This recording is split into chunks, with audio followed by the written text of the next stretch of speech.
نحمده ونصلي على رسوله الكريم أما بعد فأعوذ بالله من الشيطان الرجيم بسم الله الرحمن الرحيم قل إن كنتم تحبون الله فاتبعوني يحببكم الله ويغفر لكم إلى آخر الآية. وقال رسول الله صلى الله عليه وسلم الجهاد ماض إلى يوم القيامة. وقال رسول الله صلى الله عليه وسلم الجنة تحت ظلال السيوف أو كما قال النبي صلى الله عليه وسلم. আল্লাহ তাআলার কাছে অসংখ্য শুকরিয়া যে আল্লাহ তাআলা আমাদেরকে শীতের মৌসুমে বিভিন্ন ব্যস্ততা থেকে ফারেক করে আল্লাহর জন্য আল্লাহ তাআলার দ্বীনের কিছু কথা রাসূল সাল্লাল্লাহু আলাইহি ওয়াসাল্লামের সিরাতের বিভিন্ন দিক নিয়ে বলা এবং শোনার তৌফিক দান করেছেন। এজন্য সবাই দিল থেকে শুকরিয়া আদায় করি, আলহামদুলিল্লাহ। আমার কথা স্পষ্ট হচ্ছে তো ভাই? শেষ পর্যন্ত হচ্ছে স্পষ্ট? ঠিক আছে ইনশাআল্লাহ। আমরা এমন এক মুহূর্তে এখানে এসে উপস্থিত হয়েছি যে মুহূর্তে পৃথিবীতে বিভিন্ন অবস্থা চলছে। একদিকে ফিলিস্তিনে চলছে, গাজায় চলছে আমাদের ভাই বোনদেরকে নির্মমভাবে হত্যাযজ্ঞ। আর একদিকে শামে চলছে হালাব বিজয়, হামা বিজয়, হিমস বিজয়ের দ্বার প্রান্তে ইনশাআল্লাহুল আজিজ। এবং এমন এক তারিখে আমরা আজকে এসে জমা হয়েছি, ডিসেম্বরের 6 তারিখ, যেই দিনে আজকে আমরা এখানে বসে দিনের কিছু কথা বলার মতো সুন্দর একটা সময় পাচ্ছি, দিনের কিছু কথা বলার মতো আমরা তৌফিক পাচ্ছি, সুন্দর একটা অনুষ্ঠান করার ইন্তজাম করতে পারছি। আর আজকের এই দিনে 6 ডিসেম্বরে পার্শ্ববর্তী দেশ হিন্দুস্তানে আল্লাহ তাআলার ঘর বাবরি মসজিদকে শহীদ করা হয়েছিল। এই বিভিন্ন পরিস্থিতিকে সামনে নিয়ে একদিকে আনন্দকর মুহূর্ত, আরেকদিকে ব্যথাক্রান্ত হৃদয়, সব অবস্থা সামনে নিয়ে আজকে আমরা এখানে উপস্থিত হয়েছি। একটু মনোযোগ দিয়ে শুনবো ইনশাআল্লাহ, আমি বেশি আলোচনা করব না। আমার আলোচনার টপিক ছিল রাসূল সাল্লাল্লাহু আলাইহি ওয়াসাল্লামের শাসন ব্যবস্থায় উম্মাহের মুক্তি রয়েছে। আমি আবার বলছি বিষয়টা, একমাত্র রাসূল সাল্লাল্লাহু আলাইহি ওয়াসাল্লাম যে শাসন ব্যবস্থা তিনি রেখে গিয়েছেন এবং তার পরবর্তী সময়ে সাহাবায়ে কেরাম, খোলাফায়ে রাশিদিন এবং তার পরবর্তী সময়ে সমস্ত খোলাফায়ে কেরামগণ এবং বিগত 100 বছর আগ পর্যন্ত উসমানী খেলাফত পর্যন্ত যেই খেলাফত ব্যবস্থা ছিল, যেই শাসন ব্যবস্থা ছিল, সেই শাসন ব্যবস্থাতেই মুসলিম উম্মাহের একমাত্র মুক্তি নিহিত রয়েছে। এই বিষয়ে আমার আলোচনার টপিক আছে। মূল আলোচনায় যাওয়ার আগে আমি কিছু ভূমিকা টানছি, সেগুলো গুরুত্বপূর্ণ বিষয়। আজকে আমাদের মূল সেমিনারের বিষয়বস্তু হলো রাসূল সাল্লাল্লাহু আলাইহি ওয়াসাল্লামের সিরাতকে নিয়ে, সিরাতের বিভিন্ন দিক নিয়ে আলোচনা হচ্ছিল। আমাদের এখানে যারা উপস্থিত রয়েছে বেশিরভাগই আমাদের যুব সমাজ। যুব সমাজের জীবনে রাসূল সাল্লাল্লাহু আলাইহি ওয়াসাল্লামের সিরাতের অত্যন্ত গুরুত্ব রয়েছে। সিরাত চর্চা আমাদের বিশেষ করে যুবকদের জন্য অত্যন্ত গুরুত্বপূর্ণ একটি বিষয়। আজকে আমরা যদি বলি সিরাত জিনিসটা আসলে কি, তাহলে অনেকেই মনে করবেন সিরাত মানে হয়তো বা কোনো সিরাতের গ্রন্থ পড়া, বাস শেষ, আমি পড়লাম শেষ, অমুক হিজরিতে এই হয়েছে, অমুক তারিখে অমুক যুদ্ধ হয়েছে, অমুক তারিখে ইসলাম জন্মগ্রহণ করছে, অমুক হিজরিতে রাসূল ইন্তেকাল করছেন, শেষ। সিরাতকে মনে করি আমরা শুধু বিশেষ কিছু তারিখ কেন্দ্রিক কিছু ঘটনাকে, আসলে বাস্তবে সিরাত বলতে এটা না। সিরাত এটা আদর্শ। সিরাত মানে কি ভাই? সিরাত মানে কি ভাই? আদর্শ।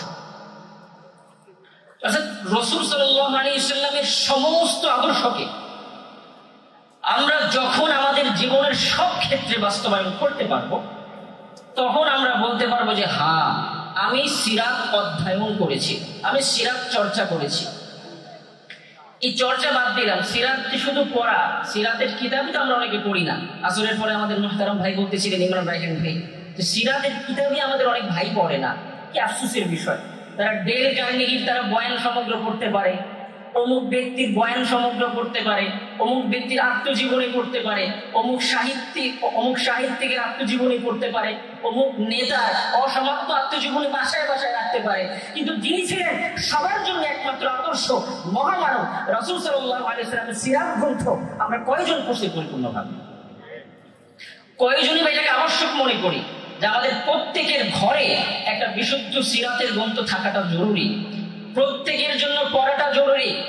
এবং মানে শুধু পড়া না, মানে কিতাব খুললাম পৃষ্ঠাটা কি করে গেলাম তা না, বরং একেবারে খুঁটে খুঁটে পড়া যে রাসূল সাল্লাল্লাহু আলাইহি ওয়াসাল্লামের জীবনের কোন ক্ষেত্রে কোন কাজটা কোন আঙ্গিকে করেছেন, সামাজিক ক্ষেত্রে, ঘরোয়া জিন্দেগি, সাংসারিক জীবন, স্ত্রীদের সাথে, বাবা হিসেবে, স্বামী হিসেবে, রাষ্ট্রনেতা হিসেবে, দায়ী হিসেবে, বাবা হিসেবে, ইমাম হিসেবে, এমনকি যোদ্ধা হিসেবে তিনি কোন কোন কাজ করেছেন, কোন কাজ কোন আঙ্গিকে করেছেন, এই সবগুলোকে খুঁটে খুঁটে পড়ার নাম হলো সিরাত চর্চা।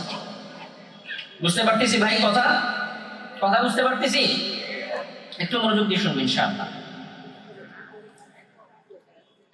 আমাদের যুব সমাজকে যদি জিজ্ঞাসা করা হয় যে তুমি কার আদর্শ মেনে সামনে চলো, কাকে তুমি রোল মডেল মানো, দেখবেন অনেকেই মুখস্থ করে দেবে, হ্যাঁ আমি তো মানে সাল্লাল্লাহু আলাইহি ওয়াসাল্লামকে। কিন্তু রোল মডেল মানার উদ্দেশ্যটা কি? কাউকে আদর্শ মানার মানেটা কি? এটা হুজুর সাল্লাল্লাহু আলাইহি ওয়াসাল্লাম স্পষ্ট বলেছেন। এটা মৌলিকভাবে আল্লাহ তাআলা স্পষ্ট বলেছেন কোরআনুল কারীমের মধ্যে, কুল ইন কুনতুম তুহিব্বুনাল্লাহ ফাত্তাবিউনি ইউহিব্বুকুমুল্লাহ। নবী আপনি বলে দিন, ইন কুনতুম তুহিব্বুনাল্লাহ, যদি তোমরা আল্লাহকে ভালোবাসো, যদি তোমরা এই দাবি করতে চাও যে আমি আল্লাহ তাআলাকে ভালোবাসি, এই দাবি করার পূর্বে একটা শর্ত আছে, একটা কাজ আছে, ফাত্তাবিউনি, আমি মুহাম্মদ সাল্লাল্লাহু আলাইহি ওয়াসাল্লামকে অনুসরণ করব। এটার নাম হচ্ছে আদর্শ। হুজুর সাল্লাল্লাহু আলাইহি ওয়াসাল্লাম ইরশাদ করেছেন, লা ইউমিনু আহাদুকুম হাত্তা আকুনা আহাব্বা ইলাইহি মিন ওয়ালিদিহি ওয়া ওয়ালাদিহি ওয়ান নাসি আজমাইন। হাদিসের শব্দের ঢং দেখেন, প্রথমেই বলে দিলেন, একেবারে হুকুম বলে দিলেন, লা ইউমিনু আহাদুকুম, কেউ ঈমানদার হতেই পারবে না। আমরা তো সাধারণত বাংলা ভাষায় যখন কোনো কথা বলি আগে বলি মূল কথা, যে যদি তুমি ঠিক মতো খাবার না খাও তাহলে তোমার স্বাস্থ্য বাড়বে না, অসুস্থ হয়ে যাবে, কি বলেন? কিন্তু হুজুর সাল্লাল্লাহু আলাইহি ওয়াসাল্লামের কথার ঢং দেখেন, কথার গুরুত্ব বোঝানোর জন্য আগে বলতেছেন হুকুম, তোমাদের কেউ ঈমানদার হতেই পারবে না হাত্তা আকুনা আহাব্বা ইলাইহি মিন ওয়ালিদিহি ওয়া ওয়ালাদিহি ওয়ান নাসি আজমাইন, যতক্ষণ পর্যন্ত আমি মুহাম্মদ তার কাছে, তোমাদের প্রত্যেকের কাছে, তোমাদের সন্তান সন্ততি, পিতা মাতা, এমনকি দুনিয়ার সবকিছু থেকে যতদিন পর্যন্ত আমি তোমাদের কাছে সবচেয়ে ভালোবাসার পাত্র না হব, যতদিন পর্যন্ত তোমরা আমাকে সবচেয়ে বেশি ভালোবাসতে না পারবে, ততদিন পর্যন্ত তোমরা ঈমানদার হতে পারবে না। আমি একটু বুকে হাত দিয়ে বলি, আমি মুহাম্মদ সাল্লাল্লাহু আলাইহি ওয়াসাল্লামকে কি পরিমাণ ভালোবাসি, ভালোবাসার সংজ্ঞাটা আমার কাছে কি, এটা আমার কাছে স্পষ্ট করতে হবে।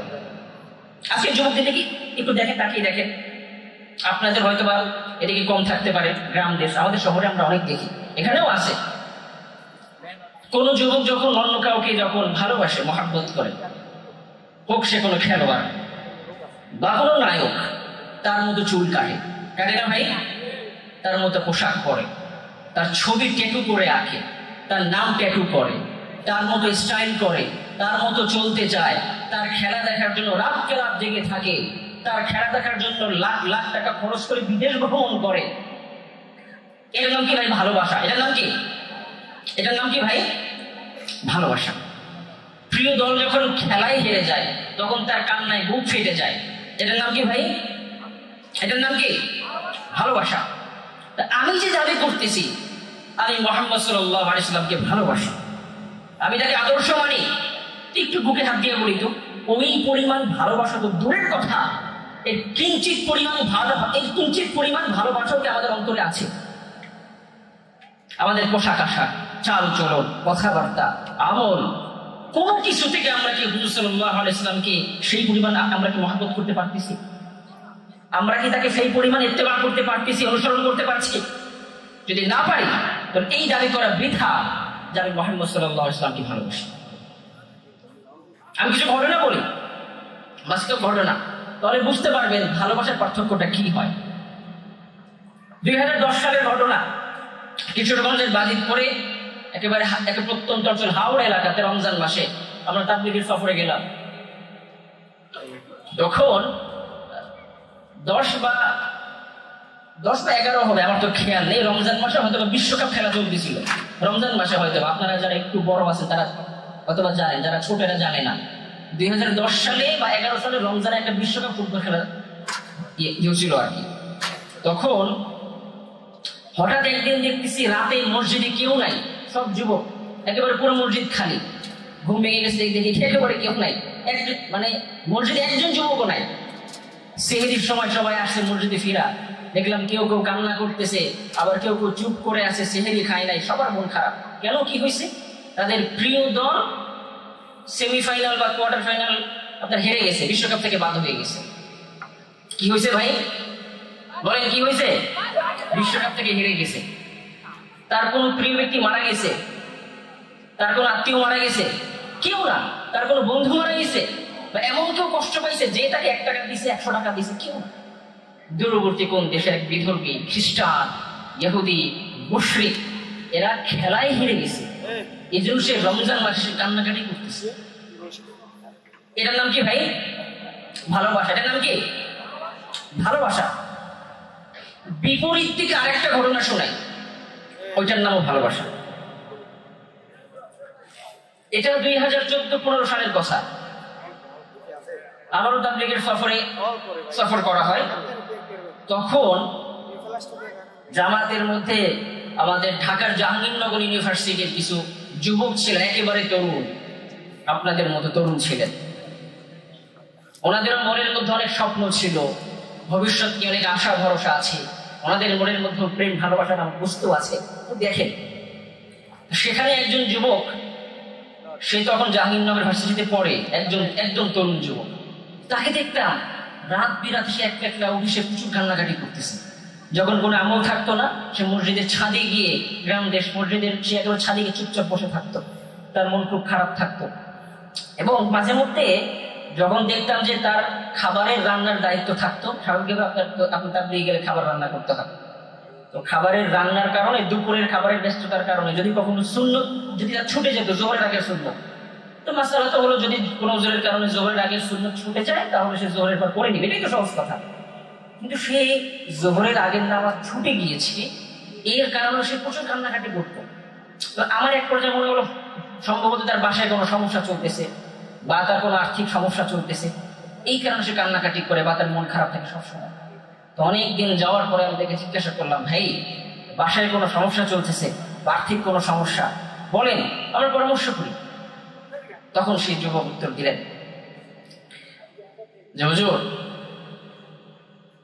1 বছর হয়ে গেল রাসূল সাল্লাল্লাহু আলাইহি ওয়াসাল্লামকে আমি স্বপ্নে দেখছি।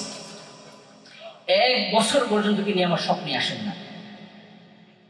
কি বলছেন ভাই? কি বলছেন? ব্রাজিল হেরে গেছে, আর্জেন্টিনা হেরে গেছে, কি বলছেন ভাই? 1 বছর আগে রাসূল সাল্লাল্লাহু আলাইহি ওয়াসাল্লামকে স্বপ্নে দেখছিলাম, কি জানি এমন গুনাহ করছি হুজুর, 1 বছর পর্যন্ত এত দোয়া করতেছি, এত দুরূদ পড়তেছি, তিনি আমার স্বপ্নে আসেন না। আমি নিশ্চিত বড় কোনো গুনাহ করে ফেলেছি, তিনি আমার উপর রাগ করে আছেন, এই জন্য এত দোয়ার পরও তিনি আমার স্বপ্নে আসেন না। এটার নামও ভালোবাসা। এটার নাম কি ভাই?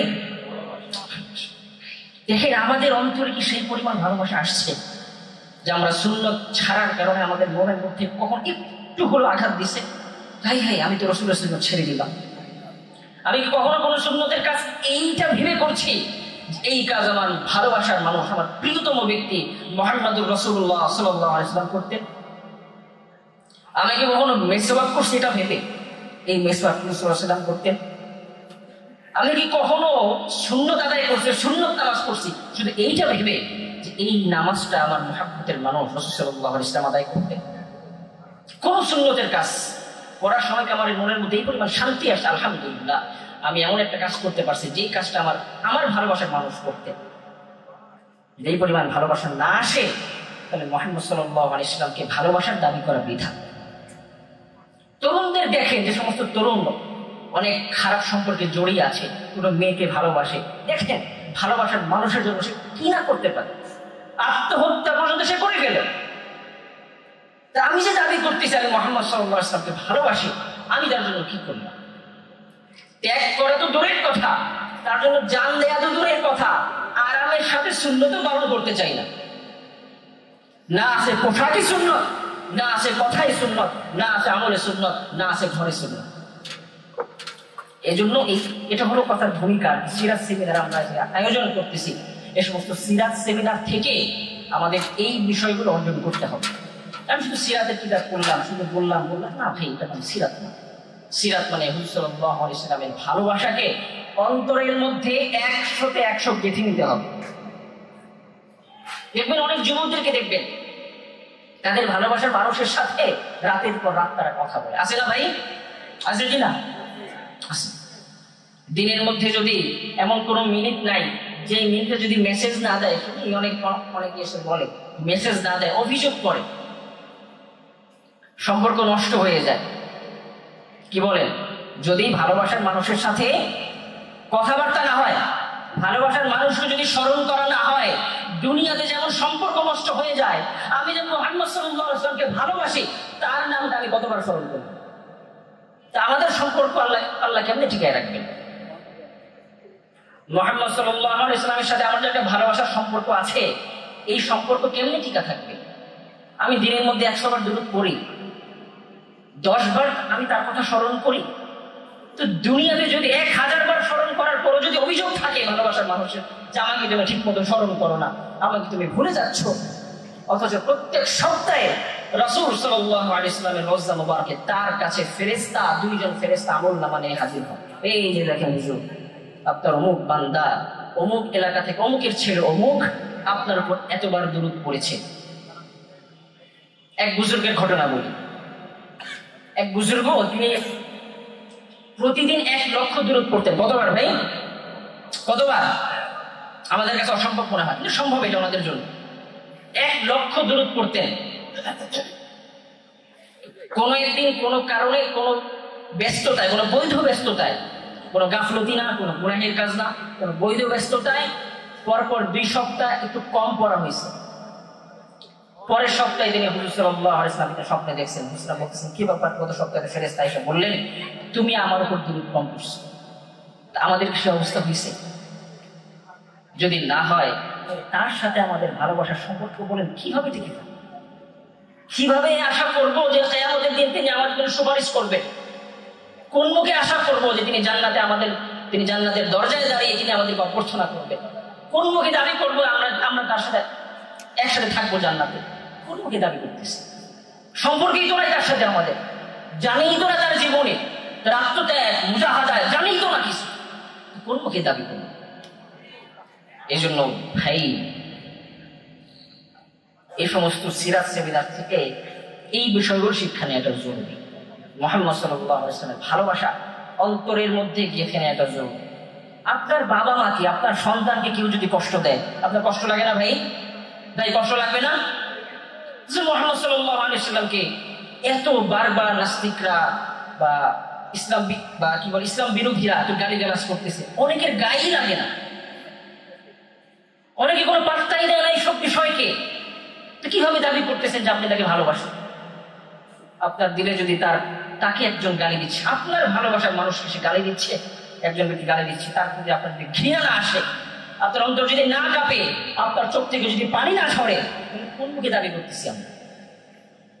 এই জন্য মেরে মুহতারা পুষ্ট বুজুর্গ, সিরাত থেকে আমাদের সমস্ত বিষয়গুলো শিক্ষা নেওয়া যায়। এখন মূল আলোচনায় যাই। রাসূল সাল্লাল্লাহু আলাইহি ওয়াসাল্লাম শাসন ব্যবস্থা উম্মাহের মুক্তি। এই আমি পূর্বের কথা থেকে রেশ টানতেছি। এই যে বললাম যে রাসূল সাল্লাল্লাহু আলাইহি ওয়াসাল্লামের পরিপূর্ণ জীবন ব্যবস্থা, তার সবগুলো আদর্শ আমরা যতদিন পর্যন্ত আমাদের সব ক্ষেত্রে বাস্তবায়ন করতে না পারবো, ততদিন পর্যন্ত আমরা দাবি করতে পারবো না যে আমরা তাকে ভালোবাসি। এই অন্যতম একটা দিক তো হলো, বা রাসূল সাল্লাল্লাহু আলাইহি ওয়াসাল্লামের অন্যতম একটা আদর্শ হলো ইসলামী শাসন ব্যবস্থা। কি ভাই? কি বললাম ভাই? এখন আমি কিছু শয়তানের ধোঁকার কথা বলি। এটা হলো ঠিক ইবলিসের আপনার উত্তম স্রোতে ধোঁকা, যেটাকে বলে আর কি শয়তানের নেক্সট স্রোতে ধোঁকা বলি। কিছু শয়তান কিছু ধোঁকা দেয় আমাদেরকে স্পষ্ট সরাসরি, আমরা যেগুলো বুঝি, যেগুলো গুনাহের কাজ, আছে না ভাই? হারাম খাওয়া, জিনা করা, মিথ্যা বলা, অপবাদ দেওয়া, এগুলো বা নামাজ ত্যাগ করা, এই সমস্ত কাজের স্পষ্ট বোঝা যায় এগুলো গুনাহ। কিন্তু শয়তান অনেক মানুষকে এমন গুনাহের কাজে জড়িয়ে ফেলে, সে বোঝেই না যেগুলো গুনাহ। ওই পূর্বের গুনাহগুলো থেকে এই সমস্ত গুনাহগুলো অত্যন্ত মারাত্মক। কারণ যে হারাম কাজে জড়িয়ে আছে, যে সুদ খাচ্ছে, যে ঘুষ খাচ্ছে, সে বোঝে যে এটা হারাম কাজ। এক সময় তার সে ভুল বুঝতে পারবে, সে তওবা করতে পারবে, এমন সুযোগও থাকে। কি বলে, থাকে কিনা? কিন্তু যে ব্যক্তি বুঝতেছেই না যেটা গুনাহের কাজ, এটা শয়তানের ধোঁকা, ওই ব্যক্তি তো কখনো ওই কাজ থেকে কখনোই তওবা করবে না। করবে ভাই? করবে ভাই? ও ভাই, আমার কথা বুঝতেছেন ভাই? শয়তানের কিছু নেক্সট শুরুতে বড় বড় ধোঁকা আমাদের এই যুগে চলমান আছে। এর মধ্যে একটা হলো রাসূল সাল্লাল্লাহু আলাইহি ওয়াসাল্লামের শাসন ব্যবস্থা ছাড়াই পৃথিবীর বুকে শান্তি কায়েমের চেষ্টা করা, ইনসাফ কায়েমের চেষ্টা করা, ইসলাম বিজয়ের চেষ্টা করা।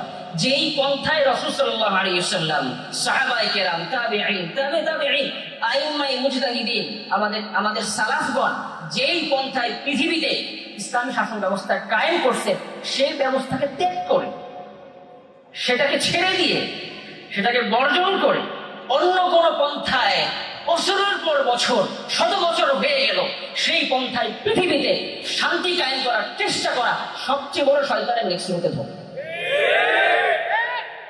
বুঝতে পারছি কথা ভাই? সবচেয়ে বড় শয়তানের ধোঁকা। আমি একটু উদাহরণ দিয়ে বোঝাই। আচ্ছা বলুন, আমাদের কি উদ্দেশ্য? পৃথিবীতে শান্তি কায়েম করা, নাকি? এটাই তো? কি বলেন ভাই, এটাই তো? আচ্ছা, পৃথিবীতে শান্তি কায়েম হবে কিভাবে? সমস্ত অন্যায় বিচার করতে হবে, কি বলেন? সমস্ত ভালো কাজ চালু করতে হবে, বাস এটাই তো? এক নাম্বার কি ভাই? সমস্ত ভালো কাজ চালু করতে হবে। কি ভাই আরেকটা কি ভাই? সমস্ত অন্যায়ের বিচার করতে হবে। এই দুইটা কাজ ছাড়া আপনি কি পৃথিবীতে শান্তি প্রতিষ্ঠা করতে পারবেন? পারবেন ভাই? আচ্ছা, এখন একটু বুঝাই। রাসূল সাল্লাল্লাহু আলাইহি ওয়াসাল্লামের শাসন ব্যবস্থা ছাড়া, শরিয়া আইন ছাড়া, খেলাফত ব্যবস্থা ছাড়া, কোরআন সুন্নাহর আইন ছাড়া এমন কোন পন্থা আছে যেই পন্থায় আমরা এই দুইটা কাজ করতে পারবো? আমি এই কথাটাকে আরেকটু খোলাসা করে দিই। যদি ধরুন আমরা আগামী নির্বাচনে, ধরুন সবাই মিলে আমরা ক্ষমতায় আসলাম, এখানে আমরা যারা হুজুররা আছি সবাই মিলে ক্ষমতায় আসলাম, ভোটের মাধ্যমে ক্ষমতায় আসলাম, বা প্রচলিত গণতান্ত্রিক পন্থায় আমরা ক্ষমতায় আসলাম। এখন আমাদের উদ্দেশ্য কি হবে? শুধু ক্ষমতা পাওয়া, নাকি পৃথিবীতে শান্তি প্রতিষ্ঠা করা, ইসলামী আইন প্রতিষ্ঠা করা? কি বলেন, এটাই উদ্দেশ্য হবে? উদ্দেশ্য হবে কিনা ভাই? এখন ধরুন ক্ষমতায় আসলাম, আমাদের হুজুরাই ক্ষমতায়, বাস আমরা সবাই চলে আসলাম। একটু বুকে হাত দিয়ে বলুন তো, আপনি কি কোরআন সুন্নাহর পরিপূর্ণ আইন পৃথিবীতে বাস্তবায়ন করতে পারবেন? পৃথিবীতে বাদ দিলাম, আপনার এলাকাতে, আপনার ওয়ার্ডে, আপনার ইউনিয়নে আপনি কি পারবেন পরিপূর্ণ কোরআন সুন্নাহর আইন বাস্তবায়ন করতে? নোয়াখালীর দিকে একজন আলেম একটা দল থেকে তিনি এমপি হয়েছিল, এমপি না মানে একটা এলাকার তিনি চেয়ারম্যান হয়েছিলেন এই গতবার, এটা গত বছর বা এর আগের বছরের কথা। তিনি শুধু ছোট্ট একটা আইন করছেন যে তার এলাকায় কোনো বিয়ে শাদীতে উচ্চস্বরে গান বাজনা বাজানো যাবে না। কি বলছেন ভাই? বিয়ে শাদীতে উচ্চস্বরে গান বাজনা বাজানো যাবে না, এটা তো ছোট্ট একটা আইন হলো। হজ কেসাসের মতো কোনো আইন তিনি বলেনি নাই। এই ছোট্ট আইনের কারণে পরদিন বিভিন্ন পত্রিকায় তাকে নিয়ে নিউজ হলো, থানা থেকে পুলিশ গেল, সরকারি উচ্চ পদস্থে তাকে নিয়ে আলোচনা হলো, বাধ্য হয়ে তিনি ওই আইন আবার উইথড্র করতে আবার বাধ্য হলো, ওই আইন শেষ। তো যেই পন্থায় আপনি গান বাজনাই বন্ধ করতে পারেন, সেই পন্থায় আপনি হজ কেসাস আপনি কিভাবে চালু করবেন? আপনি এটা তো শয়তানের সবচেয়ে বড় এক্সট্রাতে ধোঁকা। আরো খোলাসা করে, এই যে ঢাকা ভার্সিটিতে বেশ কিছুদিন আগে, সম্ভবত 2 মাস আগে, 2.5 মাস আগে, একজন অসহায় বিনা অপরাধে একজন ব্যক্তিকে হত্যা করা হলো পিঠে। কি ভাই, কি বলে, হয়েছে না ভাই? হয়েছে কিনা? হয়েছে। আচ্ছা, এটা ছাড়াও আমাদের বাংলাদেশে প্রতি বছর এত যে হত্যা হচ্ছে, খুন হচ্ছে, রাজারে হচ্ছে, চুরি হচ্ছে, জিনা হচ্ছে, কোনটার পরিপূর্ণ শাস্তি আপনারা আজ পর্যন্ত দেখতে পাচ্ছেন? বলেন। যদি ইসলামী শাসন ব্যবস্থা থাকতো, যদি হত্যার বদলে হত্যা হতো, যদি হত্যার বদলে কিসাস নেওয়া হতো প্রকাশ্যে ময়দানে, কোন বাপের বেটার সাহস হতো আর হত্যা করা? হতো ভাই? ব্রিটিশদের পরিচালিত আইন যতদিন বাংলাদেশে থাকবে ততদিন কি হবে? একটা হত্যা হবে, আমরা রাস্তায় নামবো, আমরা ফেসবুকে পোস্ট করবো, এই জ্বালাও পড়াও মিছিল মিটিং, বিচার করো সরকার, হ্যাঁ বিচার করবো, বাস একেবারে এক সপ্তাহ পরে যারা আসামি সবাইকে আটক করা হবে, শেষ, এখানেই খালাস। এখানে কি ভাই? খালাস। এবার মামলা চলতে থাকো, একবারে বছরের উপর বছর ডেট ফালাও, জামিন নাও, সাক্ষী নাও, পরে বিচার হয় না, পরে কি হয়? যাবজ্জীবন কারাদণ্ড। আরে ভাই, ইসলামে কি যাবজ্জীবন বলতে কোনো শাস্তি আছে? আরে ভাই, ইসলামী হত্যার বলতে শাস্তি কি? এই শাস্তি আমরা পৃথিবীতে যেহেতু চালু করতে পারতেছি না আমাদের দেশে, মানুষের সামনে পরিপূর্ণ ইসলামী শাসন ব্যবস্থার কোন রূপরেখা নাই। মানুষ মনে করতেছে আরে ভাই সমস্যা কি, আমি হত্যা করলাম, জিনা করলাম, চুরি করলাম, সমস্যা কি, আমাকে যেন কোনো শাস্তি দিয়েই হবে না, আমি আবার জামিন পেয়ে যাব। জামিন বলতে কোনো শব্দ আছে ইসলামে ভাই? এই সমস্ত কারণে এই ব্রিটিশদের প্রণয়ন করা আইন আপনি যতদিন আপনার দেশে কায়েম রাখবেন, পৃথিবীতে চালু রাখবেন, আবার আপনি অনেক স্বপ্নও দেখবেন যে পৃথিবীতে শান্তি প্রতিষ্ঠা হবে। হবে ভাই? ধরুন আপনি ক্ষমতায় আসার আগে, আপনি ক্ষমতায় আসলেন, আপনি কি পারবেন ব্রিটিশদের সে সমস্ত আইন বাদ দিয়ে হদ কিসাসের আইন চালু করতে? পারবেন? যদি না পারেন তাহলে কোন ক্ষমতার স্বপ্নে আপনি ক্ষমতায় যেতে চাচ্ছেন? কেন এই পন্থায় আপনি বলতেছেন যে আমি এই পন্থায় পৃথিবীতে ইসলামী আইন চালু করবো, শান্তি প্রতিষ্ঠা করবো? আপনি পারবেন না। এখন আপনি যদি বলেন না আমি হদ কিসাস আমি চালু করবো না, এখন যে পন্থা চলছে বাস এভাবেই সবকিছু চলবে, কালকে যদি আপনার ভাই হত্যা হয় আপনি তখন কি চাবেন? কালকে যদি আপনার ছেলেকে হত্যা করা হয় আপনার মন তখন কি বলবে? আপনি চাইবেন না আপনার ভাই হত্যাকারীকে হত্যা করতে? ইসলাম বলে। এই জন্য ভাই এই ব্যাপারগুলো আমাদের স্পষ্ট বুঝতে হবে। একমাত্র রাসূল সাল্লাল্লাহু আলাইহি ওয়াসাল্লামের শাসন ব্যবস্থাতেই রয়েছে পরিপূর্ণ শান্তি এবং উম্মাহের মুক্তি। আজকে আমরা বিভিন্ন দাবিতে প্রত্যেক সপ্তাহে প্রত্যেক মাসে আমরা মাঠে নামতেছি, বিভিন্ন দাবি পেশ করতেছি, কোন দাবি তো আমাদের পূরণ হয়? কখনো হবে না। গণতান্ত্রিক পন্থায় ব্রিটিশদের রেখে যাওয়া বা 100 বছর আগে রেখে যাওয়া যে বিধান, আমাদের খেলাফত উসমানী খেলাফতকে ধ্বংস করে মুসলিম উম্মাহ যদি আর কখনো একত্রিত হতে না পারে, এই জন্য তো ভাই প্রতিষ্ঠা হয় গণতন্ত্র জাতিসংঘগুলো। আবার আপনি এইভাবেই আপনি চাচ্ছেন যে আপনি পৃথিবীতে শান্তি কায়েম করবেন। আজকে পার্শ্ববর্তী দেশে বাবরি মসজিদকে শহীদ করা হচ্ছে, আমাদের মুসলমান ভাইদেরকে হত্যা করা হচ্ছে, ফিলিস্তিনি আমাদের ভাই বোনদেরকে নির্মমভাবে হত্যা করা হচ্ছে, আরাকানে ভাইদেরকে হত্যা করা হচ্ছে। আপনি কোন আওয়াজ করতে পারবেন? কেন বলুন তো? আপনি গণতন্ত্রের জালে আবদ্ধ। কি ভাই? আপনি গণতন্ত্রের জালে আবদ্ধ। আপনি যদি ক্ষমতাও থাকেন তাও আপনি কিচ্ছু করতে পারবেন না, কারণ জাতিসংঘের আইন অনুযায়ী, গণতন্ত্রের নিয়ম অনুযায়ী আপনার কোনো কিছু করার সেখানে কোনো অধিকার নেই। অধিকার আছে বলেন? আছে? আপনি পারবেন?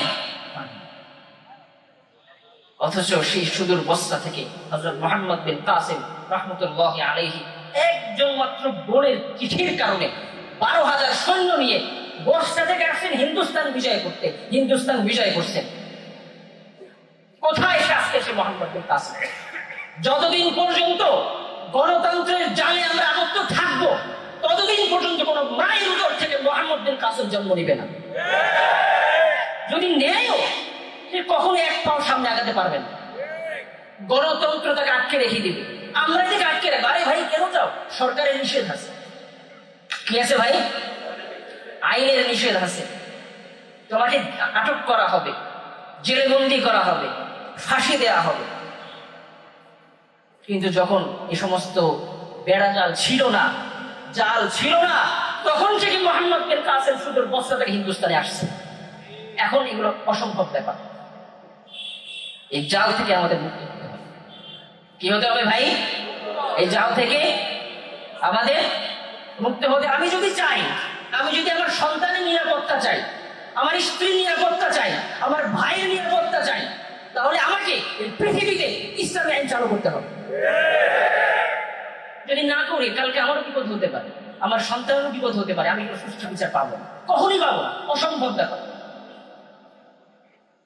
এই জন্য ভাই এই যে এই সমস্ত ব্যাপারগুলো শয়তানের নিঃসৃত, শয়তানের ধোঁকা, এগুলো আমাদের স্পষ্ট করতে হবে। আজকে আমাদের এই কথাগুলো বলতে গেলে অনেকে আপত্তি তোলে যে এখন তাহলে কোন পন্থায় করবো, বা এতদিন কোন পন্থায় চলে আসছে, এখন তাহলে ইসলামের বিজয় তাহলে কিভাবে সম্ভব, ইসলামকে কিভাবে করব? এই যে এক ধরনের অবাস্তব প্রশ্ন। আচ্ছা একটু বলি, এই ধরনের প্রশ্নগুলো কিন্তু আমাদের মুসলমান ভাই করে। কি বলেন? যদি আপনি যে গণতন্ত্রের বিরুদ্ধে বলতেছেন, তো আপনি কোন পন্থায় আপনি ইয়ে করতে চান? আচ্ছা এই প্রশ্নগুলো কি 100 বছর আগে ছিল? এই প্রশ্নগুলো কি হযরত ওমরের জামানায় ছিল, ওসমানের জামানায় ছিল, আলীর জামানায় ছিল, উমাইয়া খেলাফতে ছিল, আব্বাসী খেলাফতে ছিল? এই 100 বছরে এই প্রশ্ন কেন আসতেছে?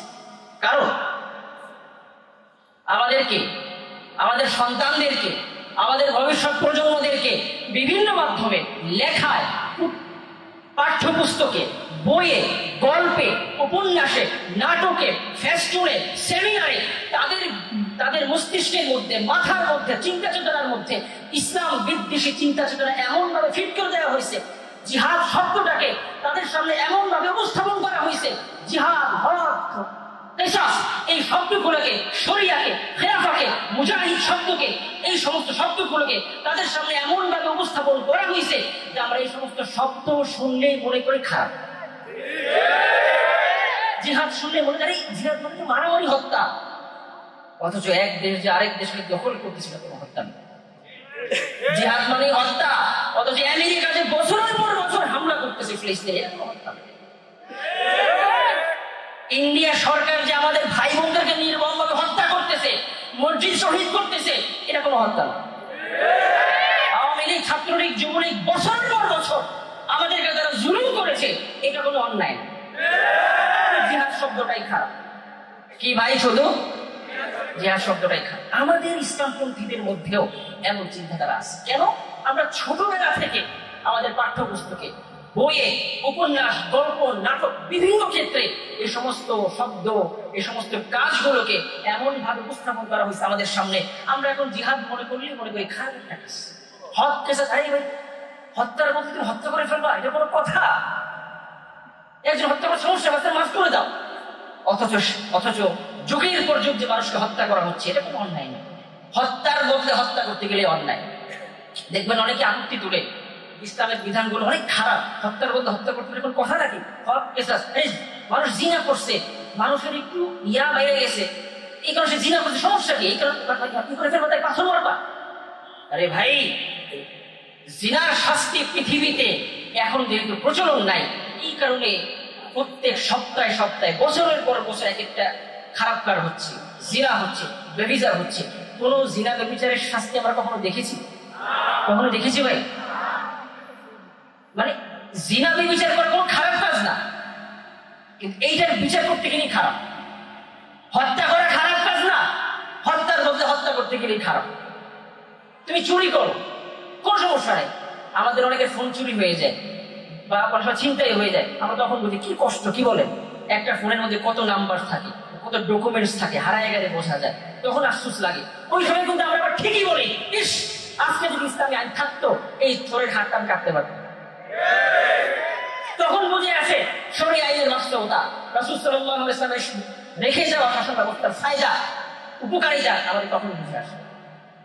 এই জন্য যেটা বললাম যে এই আপত্তিগুলো কেন আসে, ছোটবেলা থেকে আমাদের চিন্তা চেতনায়, মন মস্তিষ্কে এই ব্যাপারগুলোকে খারাপ ভাবে উপস্থাপন করা হয়েছে।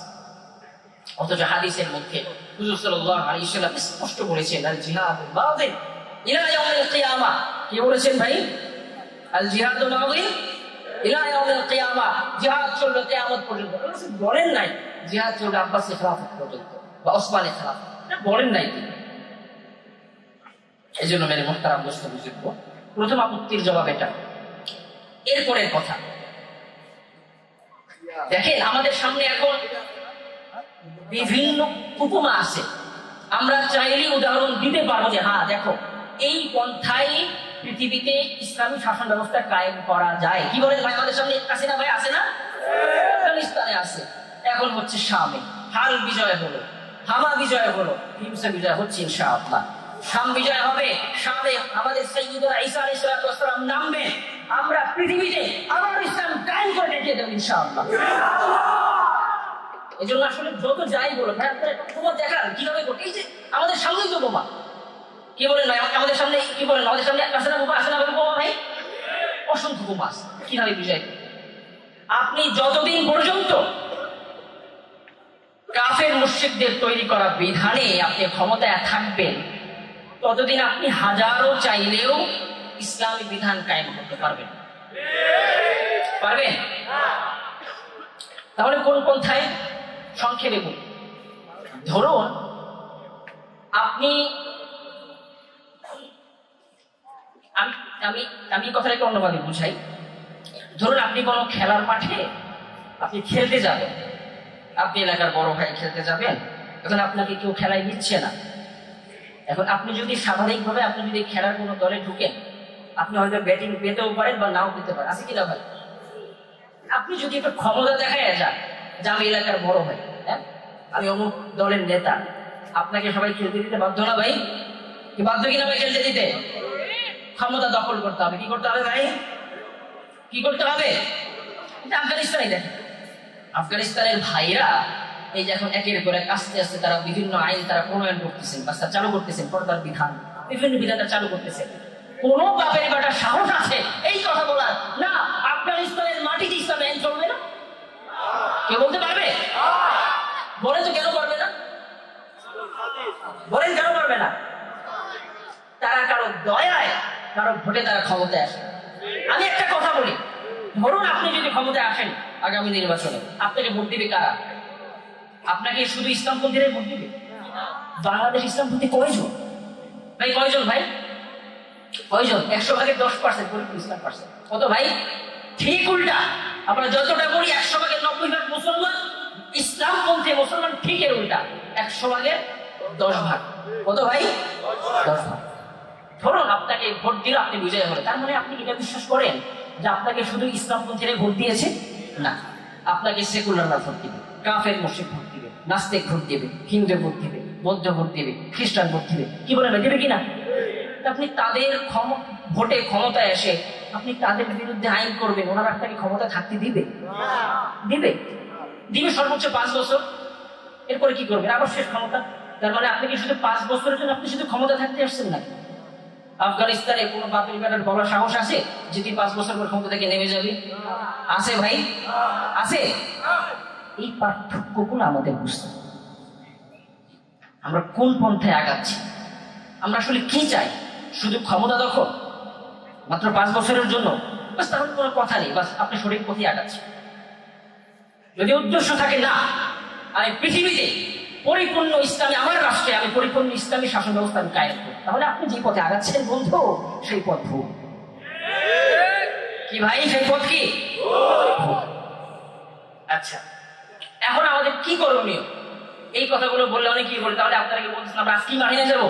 না, আমি কি এই কথা এই বয়ানের মধ্যে একবারও বলছি যে আজকেই নামতে হবে? বলছি ভাই? অনেক প্রস্তুতি আছে। 1 নাম্বার, এখন সেগুলো বলবো ইনশাআল্লাহ। ভাই এটা একটু উঠিয়ে দেন, নেমে যাচ্ছে।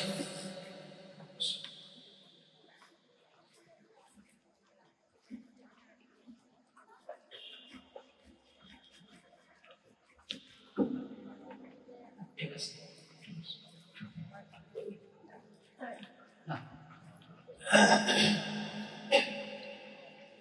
আচ্ছা এখন আমাদের কি করণীয়? 1 নাম্বার ইমানি প্রস্তুতি। কি বললাম ভাই? একটু খেয়াল করি। 1 নাম্বার কি ভাই? ইমানি প্রস্তুতি।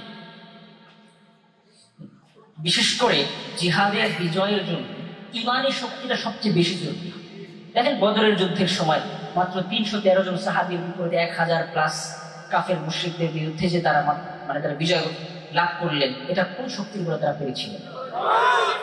বলেন কোন শক্তির বলে? রাসূল সাল্লাল্লাহু আলাইহি ওয়াসাল্লামের যুগে বেশিরভাগ যুদ্ধে সাহাবায়ে কেরামদের সংখ্যা ছিল কম কাফের মুশরিকদের তুলনায়।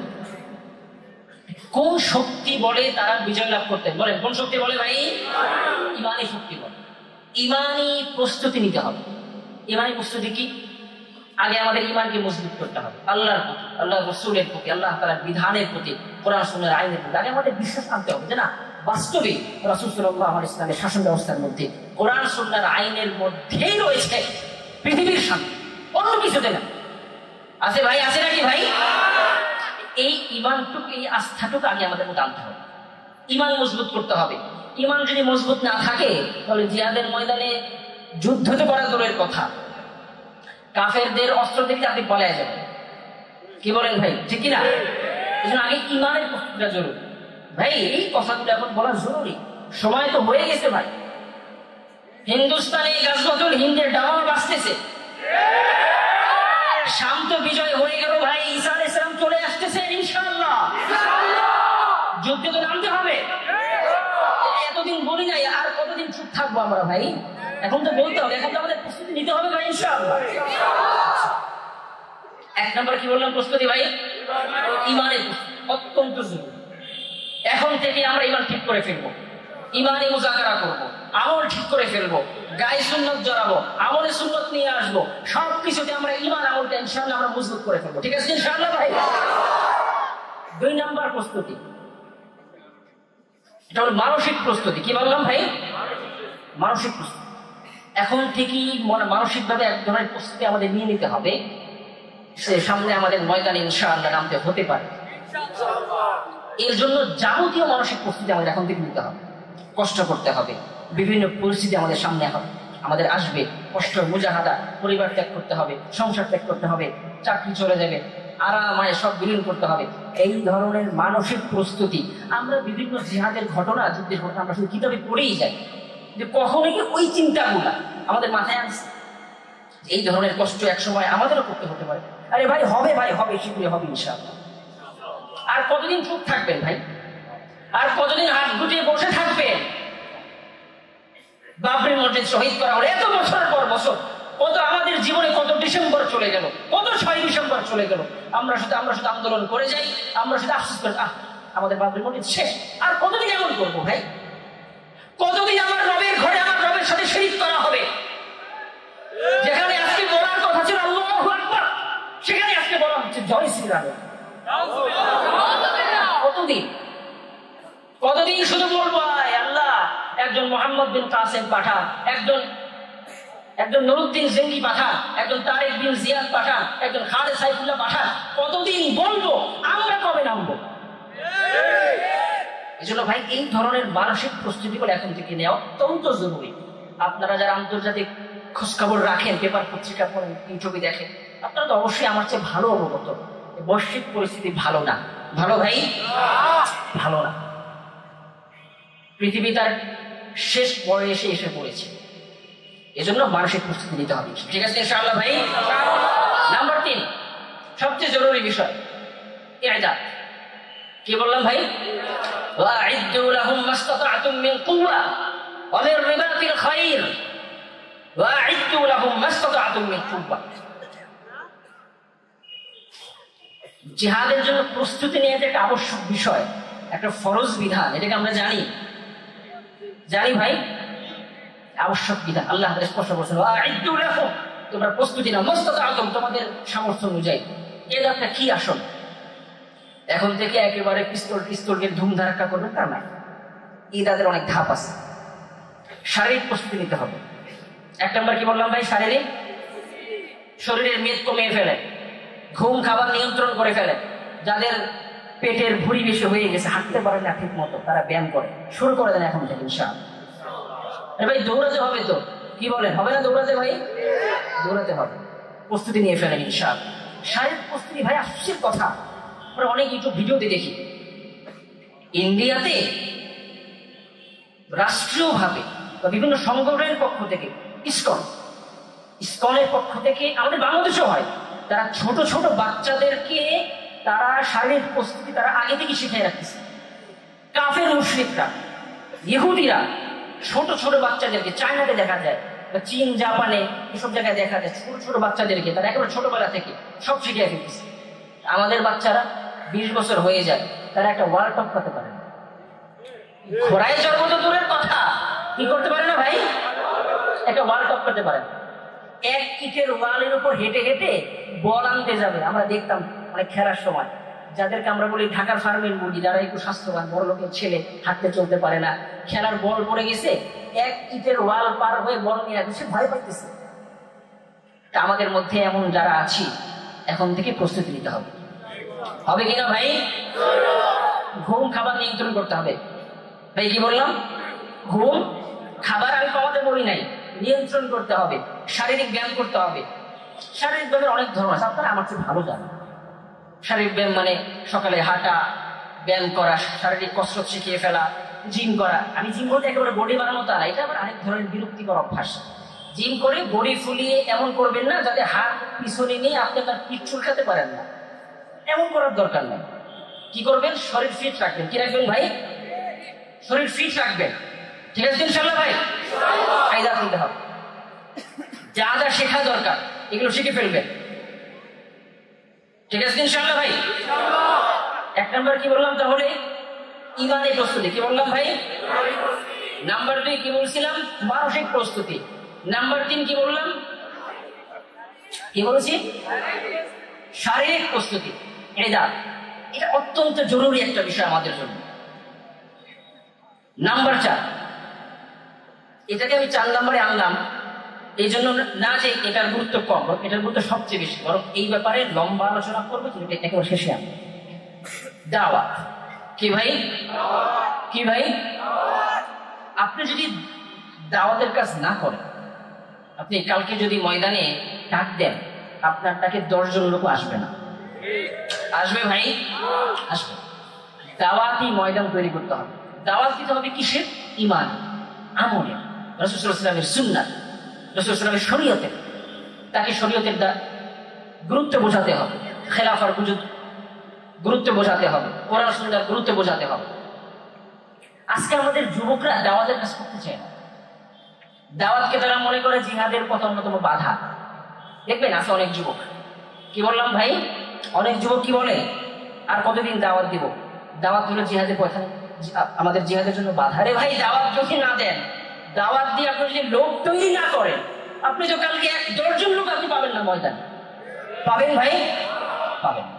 এজন্য তরুণ যুবকদেরকে আমি বলবো, আপনারা এলাকার মধ্যে সংঘ তৈরি করবেন। সংঘ শব্দটা মনে একটু বেশি শুদ্ধ হয়ে যায়। গ্যাং তৈরি করবেন। কি বললাম ভাই? দিনই গ্যাং। কি গ্যাং? দিনই গ্যাং লাগবে, দিনই গ্যাং। আমি আপনাদের এখানেও তো আছে, রংপুরের একটা কাহিনী বলবো। এই আমাদের এখনকার সময় রংপুরের কিছু তরুণ ভাই, তারা এমন একটা গ্যাং তৈরি করছেন, তারা একটা নাম দিয়েছেন তারা। তো তারা মিলে কি কাজ করতেছেন একটু বলি। তারা তাদের টাকা দিয়ে, খুব বেশি টাকা লাগে তা না, তারা এলাকার বিভিন্ন মসজিদে, রংপুর শহরে বিভিন্ন মসজিদে তারা মুরব্বীদেরকে বিনামূল্যে, মানে আপনার কি বলে, বিনা বেতনে তারা বিশুদ্ধ কোরআন শেখা এবং মাসআলা শেখার তার ব্যবস্থা করে দিয়েছে।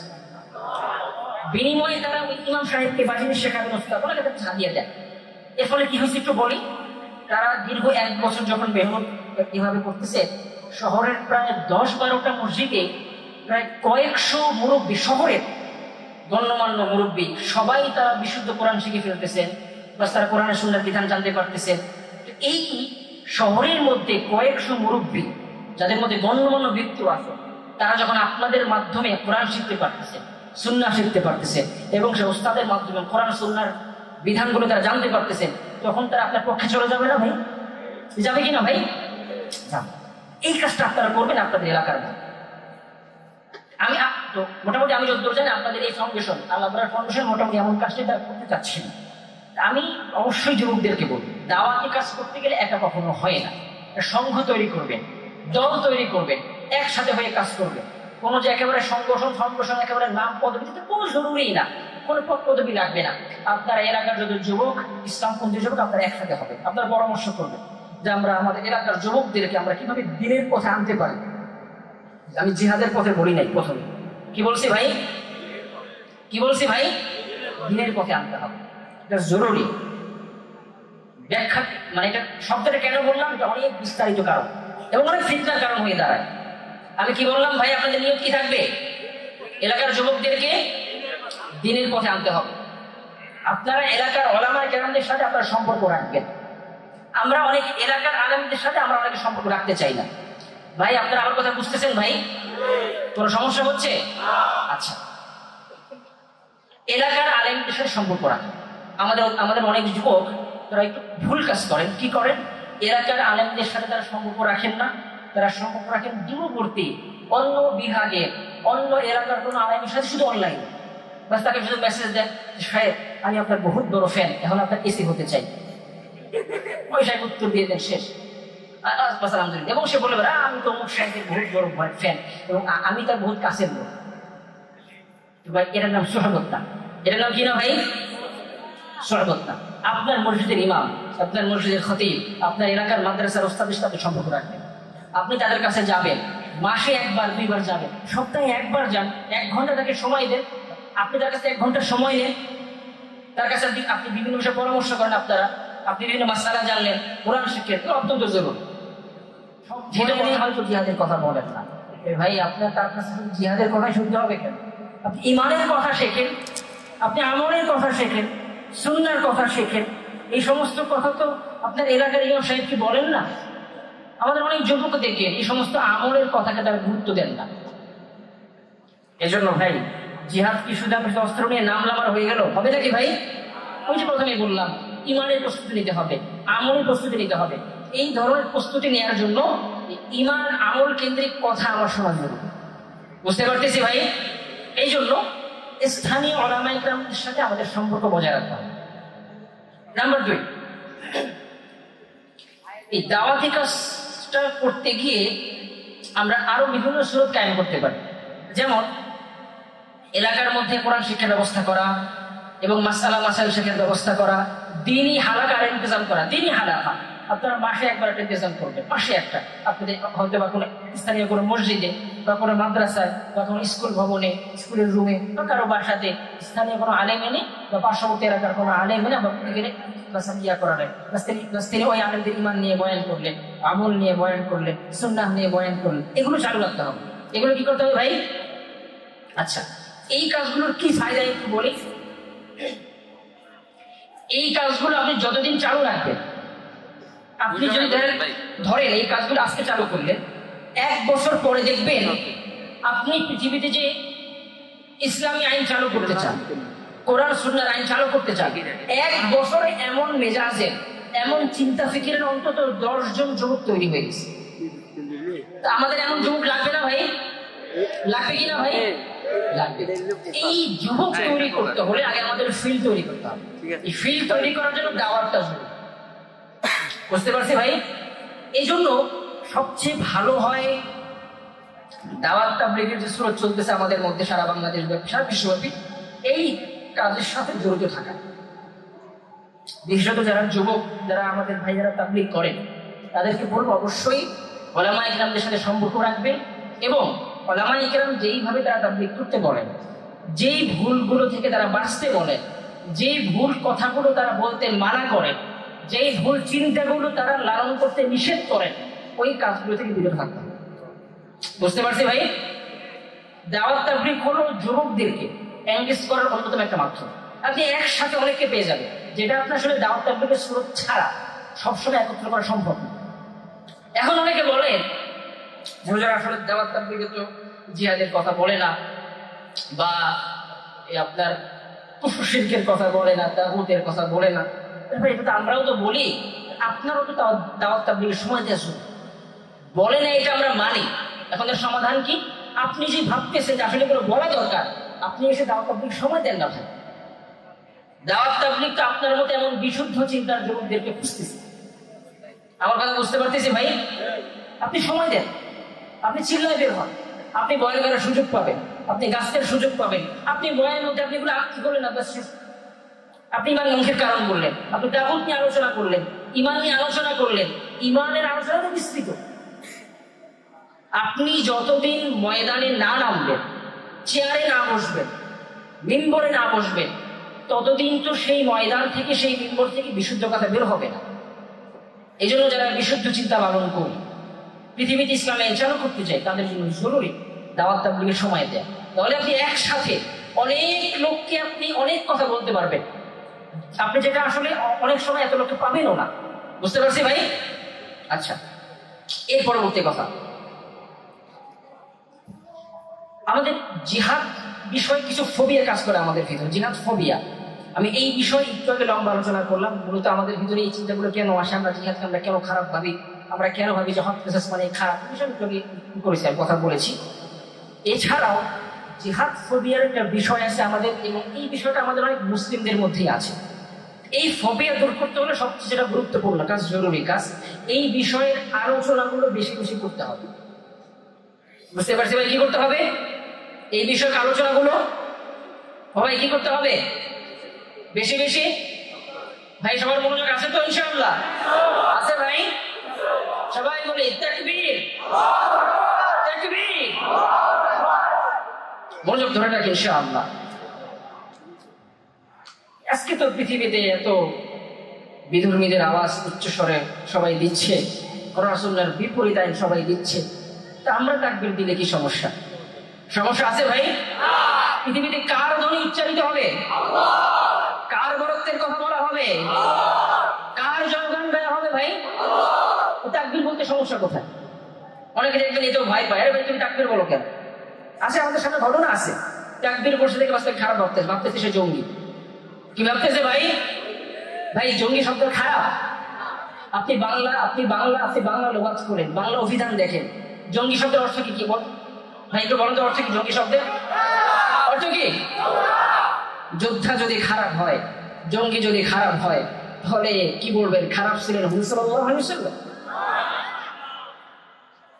বলেন সবচেয়ে উত্তম যোদ্ধা কে ছিলেন? কে ছিলেন ভাই? কে ছিলেন? রাসূল ছিলেন মুজাহিদ। কি ছিলেন ভাই? সাহাবায়ে কেরাম ছিলেন মুজাহিদ। জঙ্গি সেই হিসাবে বলেন ভাই জঙ্গি, সমস্যা কি? এই জন্য এই সমস্ত ফোবিয়াগুলা, ভয়গুলা, এগুলো আমাদের অনেক মুসলমানদের মধ্যেও আছে। এই ভয়গুলো দূর করতে হলে এই আলোচনাগুলো বেশি বেশি করতে হবে। লেখায়, আলোচনায়, বয়ানে, সবকিছুতে আলোচনা করতে হবে। পরিবারের মধ্যে আলোচনা করতে হবে। দেখবেন আমাদের অনেক পরিবারের মধ্যে এই বিষয়ে অনেক অনেক ভয় কাজ করে, যে ছেলে এখন দেখলাম মাশাআল্লাহ অনেক তাহাজ্জুদ পড়তেছে, অনেক বড় বড় সাহিত্যের সাথে সম্পর্ক রাখতেছে। এক সময় এই ধরনের ফোবিয়া আমাদের বাংলাদেশে কিছু মিডিয়া দ্বারা চালু করেছে। আমাদের বাংলাদেশ করেছে না ভাই? করেছে কিনা ভাই? এই যে প্রথম আলো, দিল্লি স্টার, কালবেলা, এরকম আরো অনেক পত্রিকা আছে যারা এই ধরনের ফোবিয়াগুলা আমাদের সমাজে প্রতিষ্ঠা করার ক্ষেত্রে সবচেয়ে বেশি কাজ করেছে। করেছে না ভাই? বিস্তারিত লিখছে এই এই গুণগুলো যার মধ্যে পাবা সেই মনে করবা জঙ্গি। কি গুণ দেখেন? যে ছেলে তাহাজ্জুদ পড়তেছে, সামাজিক বিভিন্ন আচার অনুষ্ঠান, তাদের ভাষায় আমরা বলি ঘোরানো অনুষ্ঠান, এই সমস্ত অনুষ্ঠানে যে যায় না, যে আত্মীয় স্বজনদের সাথে সম্পর্ক একটু কম রাখে, চুপচাপ থাকে, শুধু কোরআন শরীফ পড়ে, কেমন যেন থাকে, ইসলাম মাইন্ড নিয়ে চলে, সেই জঙ্গি। তার মানে বুঝবা সেই খারাপ পথে যাচ্ছে, অথচ একটু বুকে হাত দিয়ে বলে। এই সমস্ত গুণ যেই ছেলের মধ্যে থাকবে, সেই ছেলেকে আমরা কি বলবো? কি বলবো ভাই? এলাকার সবচেয়ে ভালো যুবক বলবো না? কিন্তু তাদের চোখে এটা না। তারা এই যে একটা বয়ান আমাদের সমাজে প্রতিষ্ঠা করেছে, এটাই হলো জিহাদ ফোবিয়ার অন্যতম কারণ। এই সমস্ত পেপার পত্রিকা পড়ে আমাদের আত্মীয় স্বজনরা মনে করে যে ছেলেটা তাহাজ্জুদ পড়তেছে, যে ছেলেটা গুনাহের কাছে যায় না, গান বাজনায় যায় না, গান শোনে না, কোরআন তেলাওয়াত করে, জিহাদের বই পড়ে, হাদিস থেকে জিহাদের হাদিস পড়ে, জিহাদের বয়ান শোনে, সে জঙ্গি। আছে না ভাই? এমন আছে না ভাই? আছে না আমাদের পরিবারের মধ্যে? এই ফোবিয়াগুলো আমাদের দূর করতে হবে। কাদের নাম নিয়ে গর্ব করি? যে বিয়ে ছাড়াই সন্তান জন্ম করে খেলোয়াড়রা, বিধর্মীরা, নেইমার, মেসি। কি বলেন ভাই? বিয়ে করছে কোনজন? যারা জিনা করতেছে অহরহ, তাদেরকে আমরা ভাবতেছি যুগের শ্রেষ্ঠ সন্তান। অথচ যুগের শ্রেষ্ঠ সন্তান কারা ছিলেন?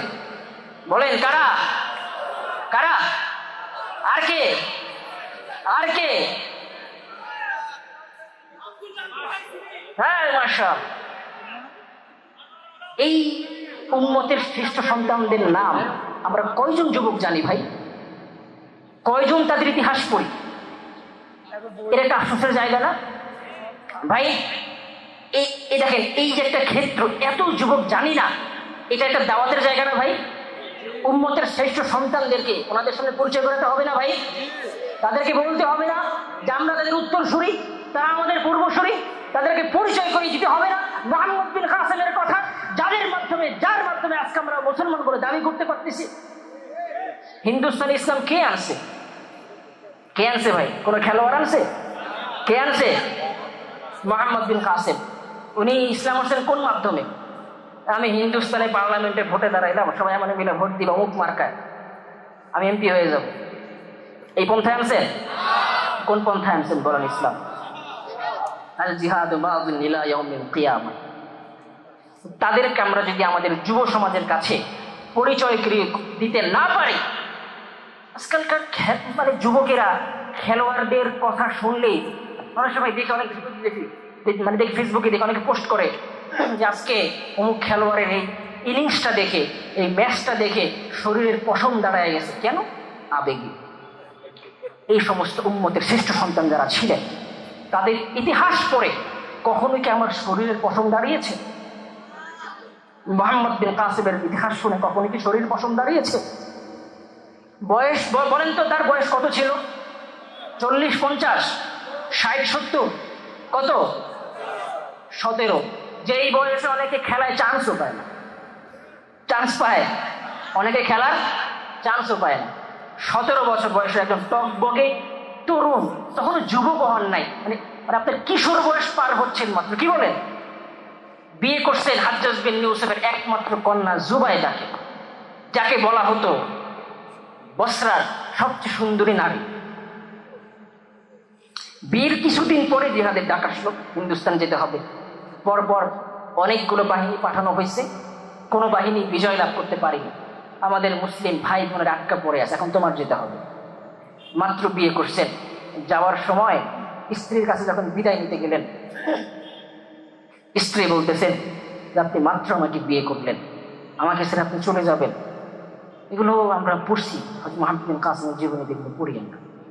তো এই কথা শুনে মুহাম্মদ বিন কাসেম রাহমাতুল্লাহ আলাইহির চোখ থেকে পানি ঝরে গেল। পেছনে দাঁড়ানো ছিলেন জালেম বাদশাহ হাজ্জাজ বিন ইউসুফ। জালেম, সেই জালেম বাদশাহ আমাদের যুগের অসংখ্য বুজুর্গ থেকেও ভালো। আমেরিকাকে কখনো দেখবেন ইসলাম ছাড়া অন্য কোনো ধর্মের ব্যাপারে তারা আপত্তি তুলেছে? দেখছেন কখনো? অমুক গির্জায়, প্যাগোডায় বা অমুক মন্দিরে এই কথা বলা যাবে না। অথচ আমাদের ইসলাম ধর্মে আমরা যতটুকু না প্রকাশ্যে বলি, এর চেয়ে অন্য ধর্মের লোকেরা এর বেশি বলে। কি বলেন ভাই? কি বলে কিনা? ইসকনের সদস্যরা এক একটা মিছিল মিটিংয়ে তাদের সুর নিয়ে, অস্ত্র নিয়ে তারা প্রকাশ্যে তারা ঘুরতেছে। কেউ কখনো একটা আপত্তি তুলতেছে? আমেরিকা বা ভারত? অথচ কোরবানির সময় মুসলমানের বাচ্চারা আমরা হাতে চাকু নিয়ে ঘুরি, ছুরি নিয়ে ঘুরি, এই ছবিগুলো মারাত্মকভাবে ফলো করা হয়। আচ্ছা, এর মূল কারণটা কি বলেন তো? আমরা কখনো ভেবে দেখেছি মূল কারণটা কি? মূল কারণ একটাই, কোন বিধর্মী শক্তি চায় না পৃথিবীতে ইসলামী শক্তি কায়েম হোক। কেন চায় না বলে? কেন চায় না? ইসলাম যখন বিজয় হবে, জাআল হাক্কু ওয়া যাহাকাল বাতিল, ইসলাম বিজয় হয়ে গেলে কোন বাতিল শক্তি আর টিকতে পারবে না। এই জন্য তারা শুধু ইসলামের উপরই ক্ষমতা দেখাতে চায়। এই ইসলামপন্থীর এই কথা বলতে পারবে না, ইসলামপন্থীর এই কাজ করতে পারবে না, শুধু ইসলামের উপরই তাদের সব কর্মশক্তি মানে তারা দেখাতে চায়। কারণ তারা জানে ভালো মতো, তারা তো এই জন্যই 1924 সালে উসমানী খেলাফত ধ্বংসের মাধ্যমে এই কাজ তারা শুরু করেছে, যাতে পৃথিবীর মুসলমান আর কখনো একত্রিত হতে না পারে। জাতিসংঘ, গণতন্ত্র প্রতিষ্ঠার ইতিহাস কি ভাই? ইতিহাস এগুলোই তো ইতিহাস। খেলাফত এর উদ্দেশ্য কি? যাতে সারা বিশ্বের মুসলমান এক থাকে। কি বলেন? ওসমানী খেলাফতের কথাই বলি। এই যে বেশি না, 100 বছর হলো। আজকে কত ভাই? 2024, 1924, 100 বছর হয়ে গেল কিনা ভাই? 100 বছর পর পর পৃথিবীর পট পরিবর্তন হচ্ছে ইনশাআল্লাহ। এই অবস্থাও পরিবর্তন হয়ে যাবে ইনশাআল্লাহ। যেটা বলছিলাম, 1924 সালে যখন খেলাফত বিচ্ছিন্ন করা হয়, যখন পর্যন্ত আপনার খেলাফত ছিল, উসমানী খেলাফতের সর্বশেষ যিনি খলিফা ছিলেন, ওনার জামানাতেও ব্রিটিশ, ফ্রান্স, রাশিয়া বা ইতালি, এই সমস্ত দেশ থেকে রাষ্ট্রদূতরা গিয়ে চোরের মতো বসে থাকতো। কারণ কি বলেন তো, কারণ কি? তিনি সেকুলারদের ভোটে, বিধর্মীদের ভোটে নির্বাচিত হওয়া কোনো এমপি না। তিনি আল্লাহর আইনে, তিনি আল্লাহর বিধানকৃত আইনে তিনি শরিয়া শাসন চালানো খলিফা। খলিফার সামনে কোনো বিধর্মী শক্তি তারা মাথা চারা দিয়ে কখনোই উঠতে পারে না, তারা কোনো ক্ষমতা দেখাতে পারে না, তারা এই দাবি তুলতে পারে না যে গণতন্ত্রের আইন অনুযায়ী, জাতিসংঘের এই রুলস অনুযায়ী বাস্তবে এটা করতে হবে, এটা করতে পারবে না। এই দাবি করার কোনো ক্ষমতাই তাদের নেই। তো যখন তারা দেখছে না এটা তো সম্ভব না, খেলাফত যতদিন থাকবে ততদিন সারা বিশ্বের মুসলমান এক থাকবে, এবং তৎকালীন যুগে খেলাফতের অধীনে সারা বিশ্বের অনেক দেশ ছিল। যখন তারা দেখলেন খেলাফতের অধীনে আর সম্ভব না, তখন তারা বুঝতে পারলেন না, এই খেলাফতকে ভাঙতে হবে। কি করতে হবে ভাই? কি করতে হবে? খেলাফতকে ভাঙতে হবে এবং জাতীয়তাবাদের বিশ্বাস সবার মনের মধ্যে ঢোকাতে হবে।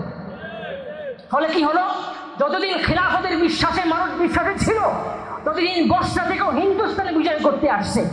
যতদিন মানুষ খেলাফতকে ভুলে গিয়েছে, জাতীয়তার বিশ্বাসে হয়েছে, রাষ্ট্রের পরিসীমার বিশ্বাসী হয়েছে, মানচিত্রের বিশ্বাসী হয়েছে, গণতন্ত্রের বিশ্বাসী হয়েছে, ততদিন সীমানার দাগ পেরিয়ে পার্শ্ববর্তী দেশেও তারা মুসলমানদেরকে হামলা করা হচ্ছে, তারা সেখানে যেতে পারে না।